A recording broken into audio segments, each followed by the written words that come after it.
Hey, it's Keith. What's up? So it is Saturday. It's a new moon in October 2019, and it is um, the start of a new era for me. And the new moon is a good time to start new things. And for me, it is a new era because 2 years ago I started a new era, and the sort of newness of that has taken hold in my life, which is becoming a hardcore yogi, which is becoming a hardcore meditator, which is taking control of the mental, spiritual, and emotional aspects of my life. And that has become a part of me in a major way.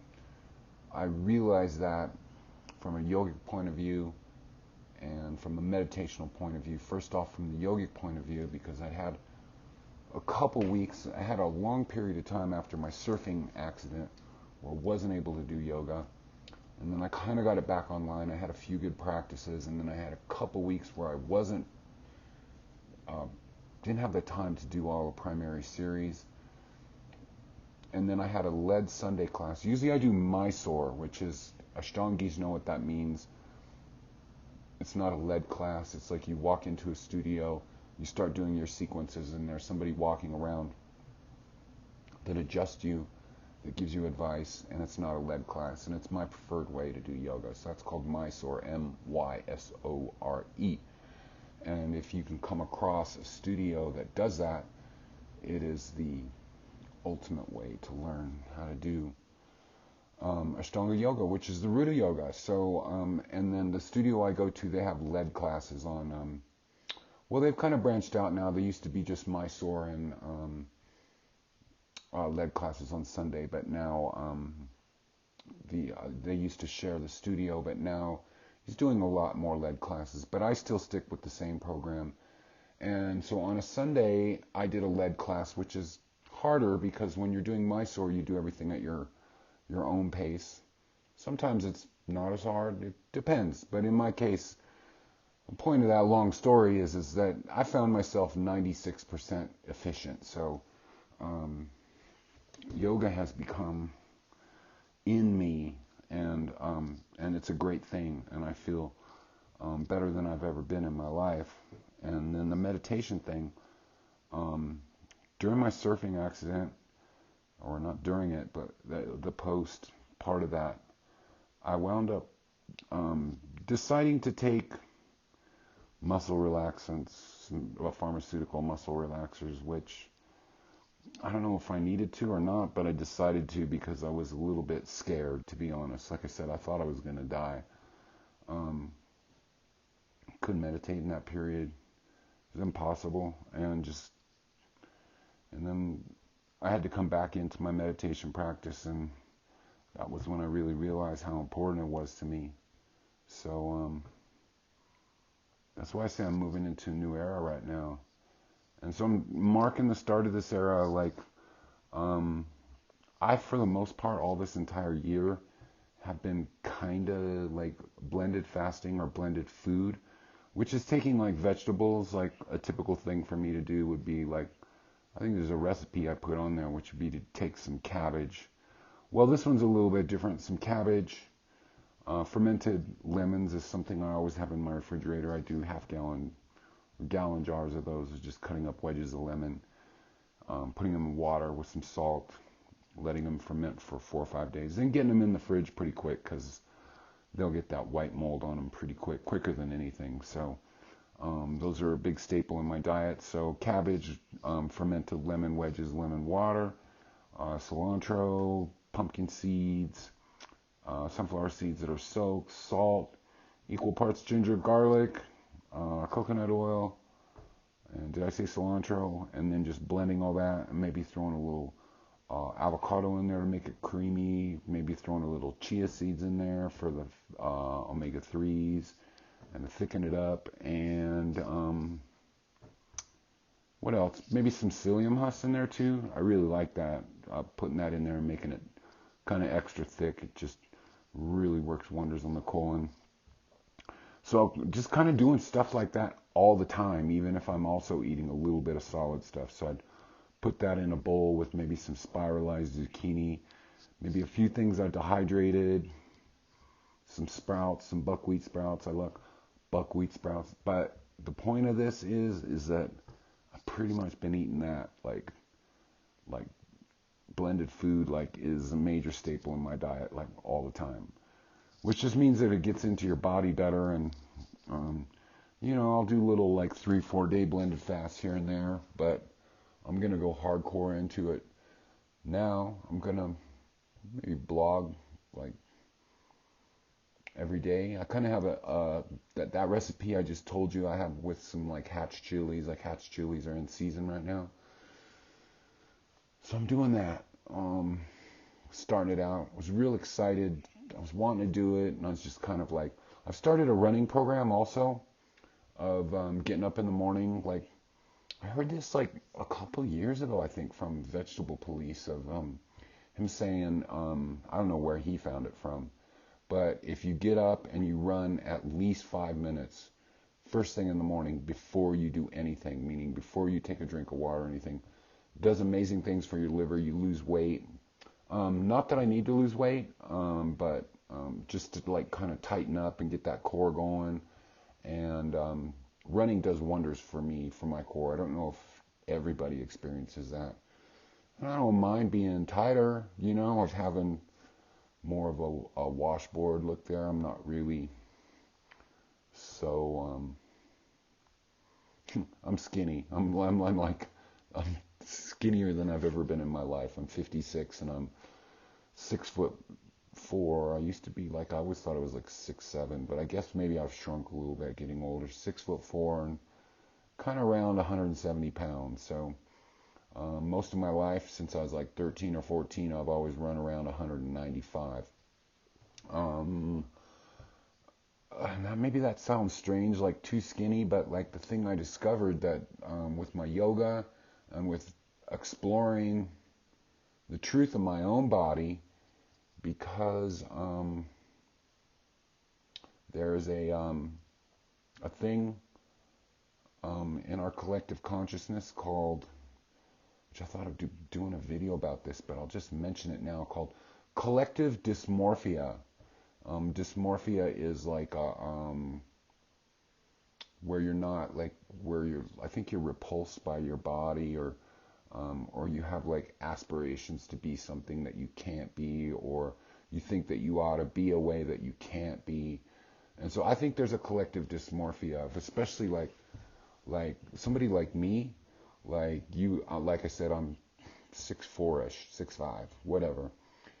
People be like, oh, like you should be like 230 pounds. But the thing is I have like an incredibly small frame, and I really have discovered, and I journal all the time. Like I have journals that go clear back to when I was a teenager, of like, and I used to write down things a lot more than I do now. Like now I'm so busy. This is even when I used to work, but I had a lot more little sections of time to myself when I used to work in construction, and used to write down a lot more stuff. But I always felt more comfortable when I was like way under 190 pounds. Well, now I've permanently been under like 180 pounds now for a couple years, and I'm just so tuned into my body, and it's just because I have a small frame. People are so fucking dumb with their bodybuilding, and like, you need to be who you are. Where did I start ranting off on that? Oh, the running part. Yeah, so it's nice because I always had a little, even though I was skinny, I had a little bit of a spare tire there. And the running is like getting rid of that. So maybe when I get more on with this blogging and do some showing off or something in the bathroom, I don't know. I like the way I am. But since it's a new moon and I'm trying to get this channel going, I think that maybe on the weekend or something like that, I should do some tarot cards, because we should just look into seeing what's going on. And this is just like a general energy that's coming from me. I'm going to pull a tarot card from the Voyager deck. So this is the card right here. Logic. It is the Four of Crystals. That would be Four of Swords. Do I have it right side up? I do. Four of Crystals from the Voyager deck. So that would be Four of Swords in a regular deck, which is Voyager deck doesn't really cross-reference with the Rider-Waite deck so well. So in the Voyager deck, it says logic, and that's about like knowing and feeling secure, which has a lot to do with this Virgo energy that I've been experiencing of like making these plans, making these blueprints, making these manifestos about where you're going with the rest of your life. And it's part of the title of this video, because as I started the video, I was like kind of I'm not really in the vibe of talking yet. I will be, but a big part of this new moon for me is about preparing for 2020. I think 2020 is going to be a biggie in a lot of areas. I think there's going to be a lot of weird political shit happening. Not that I'm tuned into that, because I'm very been finding a lot of comfort over the years with being really tuned out of that. Just like loosely kind of paying attention, like I always vote. And I see myself more as a shamanic, spiritual, brahmachari, sadhu, modern version of all that. None of that like in the sort of dusty old sense, but yeah, I'm just this like guy that has a room full of synthesizers back there and is making this magical music that when people hear it, it's transformative, it speaks. I like to see myself as being transformative when I'm doing that as well. But just preparing for 2020. It's going to be a big shakeup. We got the whatchamacallit, Saturn, Pluto, south node of the moon. All of this stuff is super unique. I said it in my last video. It's a couple hundred years, I think 1852 since the energy's been like this, and damn, like, we've been through a lot in the last like 10-20 years in terms of the way we've evolved and the value system. Like things are changing. There's always been these repeat cycles of our history. This is a radical new thing that we are as these sort of lead entities in this dimension that are like shaping things right now. So that Four of Crystals, logic. So the Four is associated with the Emperor. And that's about making big plans, because the Emperor, this is be the mental aspect of the number 4. It's about kind of getting your shit together in a big way of like working out a plan and going with it, of detoxing. That's what I'm doing. Some blended fasting, getting in with some meditation. I'm going to teach you some meditation for sure. Some basic meditation. It's so important to meditate. I can't tell you how important it is to meditate. I can tell you over and over. You'll probably unsubscribe from me. You're getting tired of me talking about meditation, talking about connecting with your deeper self, following your heart. There's so much ridiculous crap going on out there. I do like loosely follow the world, the YouTube world, watching videos and stuff, and there's just so many people that start all these little fantasies with these little like punchlines. There's this carnivore dumbasses and stuff like that are just like logic tells you that, like, when you study the raw vegan diet, the old school raw vegan diet, I'm not talking about fruitarianism. When you study that, you see that there's a shitload of fails.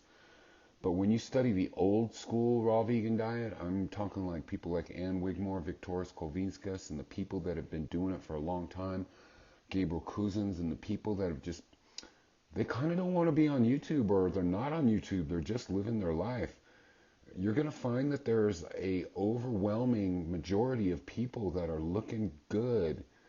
I'm looking good. Fuck you if you think I don't. Like, I'm 50 fucking 6, dude. I'm like I'm closer to, I'm 56 and a half in November.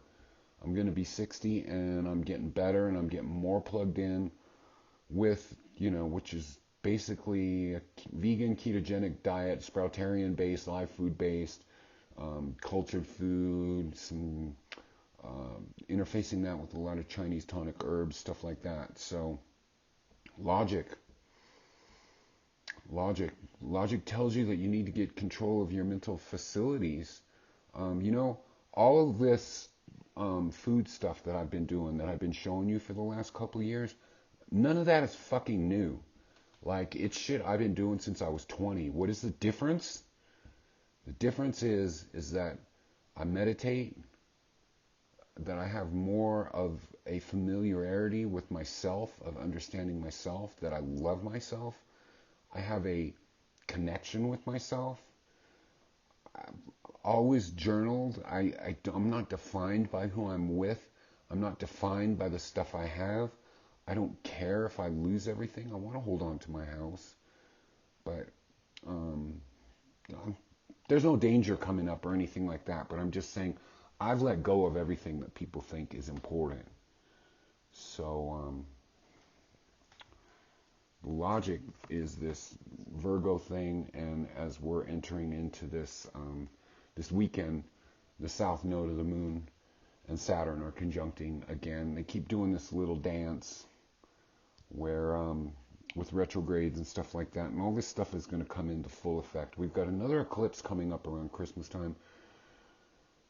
Really work on getting your shit together. What else can I say? That's it pretty much. I just wanted to say I'm really starting like a new era, taking all the old stuff. So you could support me by supporting my music, links in the drop down. I should start including Truth's email and stuff like that.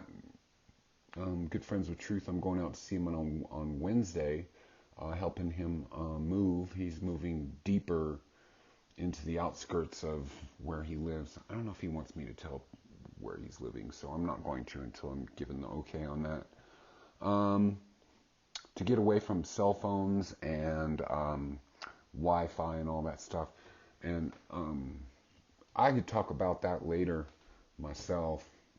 Not an area I'm ready to go into, although I don't have cell phone signal where I live. I am on Wi-Fi, and I love technology. Technology is what's brought truth to me. Technology is, I'm an electronic musician. It's changed my life. So we'll see where all that's going. The modern sadhu that I am, brahmachari, all that stuff.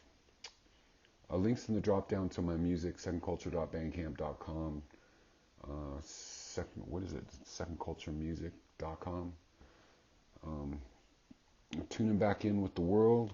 I hope to come and inspire you some more. And it's Iam Keyth. I'll talk to you later. All right, have a good one. Bye-bye.